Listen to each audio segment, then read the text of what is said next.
ಇದು ಸರಳ ಬಡ್ಡಿ ಟಾಪಿಕ್ ಮೇಲೆ ಕ್ವಶನ್ ಕೇಳ್ತಾ ಇದ್ದಾರೆ. ಕ್ವಶನ್ ಹೇಳ್ತಾ ಇದ್ದಾರೆ ಅಂದರೆ ವರ್ಷಕ್ಕೆ 6% ಬಡ್ಡಿ ದರದಂತೆ 2 ವರ್ಷಕ್ಕೆ ಸರಳ ಬಡ್ಡಿ 318 ರೂಪಾಯಿ ಸಿಗ್ತಾ ಇದೆ. ಹಾಗಾದರೆ ಅಸಲು ಎಷ್ಟು ಅಂತ ಈ ಕ್ವಶನಲ್ಲಿ ಕೇಳ್ತಾ ಇರೋದು. ಇದನ್ನು ಯಾವ ರೀತಿ ಸಾಲ್ವ್ ಮಾಡೋಣ ನೋಡೋಣ ಬನ್ನಿ.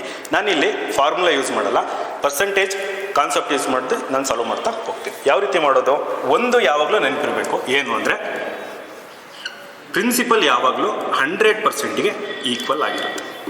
ಇನ್ನೊಂದು ಸಿಂಪಲ್ ಇಂಟ್ರೆಸ್ಟ್ ಯಾವಾಗಲೂ ಯಾವುದಕ್ಕೆ ಈಕ್ವಲ್ ಆಗಿರುತ್ತೆ ಅಂದರೆ ರೇಟ್ ಆಫ್ ಇಂಟ್ರೆಸ್ಟು ಇಂಟು ಟೈಮ್ಗೆ ಈಕ್ವಲ್ ಆಗಿರುತ್ತೆ. ಇಲ್ಲಿ ನಮಗೆ ಸಿಂಪಲ್ ಇಂಟ್ರೆಸ್ಟ್ ಕೊಟ್ಟಿದ್ದಾರೆ, ಎಷ್ಟು 318. ರೇಟ್ ಆಫ್ ಇಂಟ್ರೆಸ್ಟ್ ಎಷ್ಟು 6 ವರ್ಷ, ಟೈಮ್ ಎಷ್ಟು 2 ವರ್ಷ. ಓಕೆನಾ, ಅಲ್ಲಿಗೆ 100% ಯಾವುದು ಅಸಲು ಎಷ್ಟು ಅಂತ ಕ್ಯಾಲ್ಕುಲೇಟ್ ಮಾಡಿದ್ರೆ ನಮಗೆ ಆನ್ಸರ್ ಸಿಗುತ್ತೆ. ಇಲ್ಲೇನು ಮಾಡಬೇಕು, ಎರಡನ್ನೂ ಕ್ರಾಸ್ ಮಲ್ಟಿಪ್ಲೈ ಮಾಡ್ತೀನಿ. P ಇಂಟು 6 ಇಂಟು 2 ಎಷ್ಟಾಗುತ್ತೆ 12 P percentage is equal to 3 into 318 into 100%. Percentage cancel.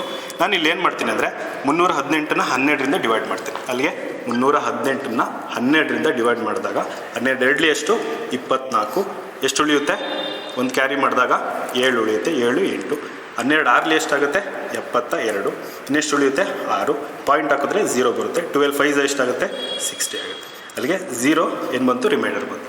ಏನು ಬಂತು, P ಈಸ್ ಈಕ್ವಲ್ ಟು ಏನಾಗುತ್ತೆ 26.5 ಇಂಟು 100 ಮಾಡಿದಾಗ ನಮಗೆ ಫೈನಲ್ ಆಗಿ ಆನ್ಸರು 2650 ರೂಪೀಸ್ ಏನಿದೆ ಅಸಲು ಸಿಗುತ್ತೆ.